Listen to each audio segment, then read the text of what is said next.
नमस्कार। आप देख रहे हैं अथर टीवी और मैं हूँ शुभदा सावंत। आज की मुख्य घटनाएं। गाजीपुर कटारिया गांव, हिंसा, अफवाह, आत्महत्या और जातीय तनाव की पूरी कहानी। गाजीपुर जिले के कटारिया गांव में हाल ही में हुई हिंसा सिर्फ एक साधारण विवाद नहीं थी, बल्कि यह एक ऐसी घटना थी जिसमें अफवाह, सामाजिक विभाजन, राजनीतिक हस्तक्षेप और भावनात्मक उबाल सब एक साथ मिल गए।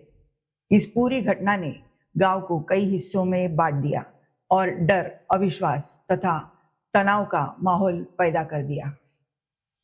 घटना की शुरुआत एक युवती की मौत। इस पूरे विवाद की जड़ में एक युवती निशा की संदिग्ध मौत थी। पुलिस जांच के अनुसार यह मामला आत्महत्या का था। पोस्टमार्टम रिपोर्ट, सीसीटीवी और कॉल रिकॉर्ड जैसे साक्ष्य भी इसी दिशा में इशारा करते हैं। लेकिन यहीं से कहानी उलझने लगी। गांव और सोशल मीडिया में यह अफवाह फैल गई कि युवती के साथ गैंगरेप हुआ, उसकी हत्या की गई, यानी आत्महत्या बनाम हत्या। यही पहला बड़ा विवाद बना। अफवाहों ने कैसे लिया हिंसा का रूप। गांव में फैली अफवाहों ने धीरे धीरे गुस्से को हवा दी। सोशल मीडिया और कुछ स्थानीय लोगों द्वारा घटना को जातीय रंग दिया गया। यह नैरेटिव फैलाया गया कि एक विशेष समाज की बेटी के साथ अत्याचार हुआ है। इससे अलग अलग समुदायों के बीच तनाव बढ़ने लगा। सत्य से ज्यादा तेजी से अफवाह फैली और यही हिंसा का सबसे बड़ा कारण बना। जातीय तनाव, गांव का सामाजिक विभाजन। कटारिया गांव में यह मामला धीरे धीरे जातीय टकराव में बदल गया। ब्राह्मण, ठाकुर और यादव समुदायों के बीच अविश्वास बढ़ा। गांव में पहले से मौजूद सामाजिक दूरी अचानक खुलकर सामने आ गई। यह सिर्फ एक घटना नहीं रही, बल्कि हम बनाव वे की मानसिकता बन गई। राजनीतिक एंगल, हालात क्यों बिगड़े। घटना में राजनीति की एंट्री ने आग में घी का काम किया। एक राजनीतिक दल, समाजवादी पार्टी का प्रतिनिधिमंडल गांव पहुंचा, लेकिन 15 लोगों की जगह 340 लोगों की भीड़ पहुंच गई। इसके बाद क्या हुआ? पुलिस ने रोकने की कोशिश की। भीड़ और ग्रामीण आमने सामने आ गए। अचानक पत्थरबाजी शुरू हो गई। ग्रामीणों का दावा, पहला पत्थर दूसरी तरफ से आया। परिणाम, कई लोग घायल, पुलिसकर्मी भी चोटिल। हिंसा का दृश्य, गांव बना रणक्षेत्र। कटारिया गांव कुछ घंटों के लिए जंग का मैदान बन गया। लाठी, डंडे और पत्थरों का इस्तेमाल। गलियों में ईंट पत्थर बिखरे मिले।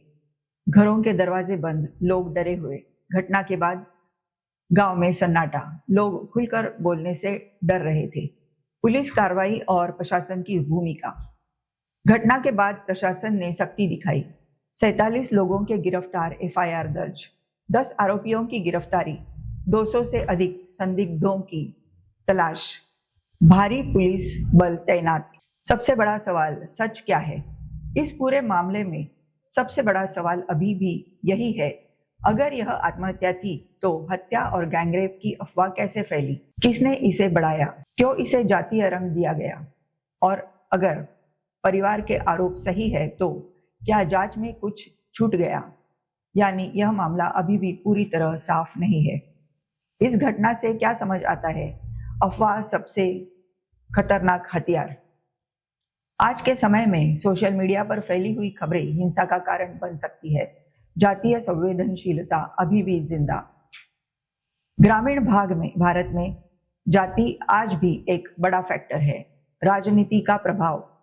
राजनीतिक हस्तक्षेप कई बार स्थिति को शांत करने के बजाय भड़का देता है। प्रशासन पर भरोसे की कमी। लोगों को पुलिस की जांच पर भरोसा नहीं हुआ, जिससे विवाद और बढ़ गया। गांव में मौजूदा स्थिति, भारी पुलिस तैनाती, बाहरी लोगों की एंट्री पर नजर। लोग अभी भी डरे हुए। माहौल सामान्य होने में समय लगेगा। गांव में एक ही भावना है, अब कुछ भी हो सकता है। कटारिया गांव की यह घटना हमें एक कड़वी सच्चाई दिखाती है। एक अफवाह, सामाजिक तनाव, राजनीतिक हस्तक्षेप, हिंसा। यह सिर्फ गाजीपुर की कहानी नहीं है, बल्कि पूरे समाज के लिए चेतावनी है। जब तक सच सामने नहीं आता, अफवाहों पर भरोसा खतरनाक है। प्रशासन, समाज और मीडिया तीनों की जिम्मेदारी है कि तथ्य और संवेदनशीलता के साथ काम करे। ये रहे आज के मुख्य समाचार। हमारे साथ जुड़े रहने के लिए बहुत बहुत धन्यवाद।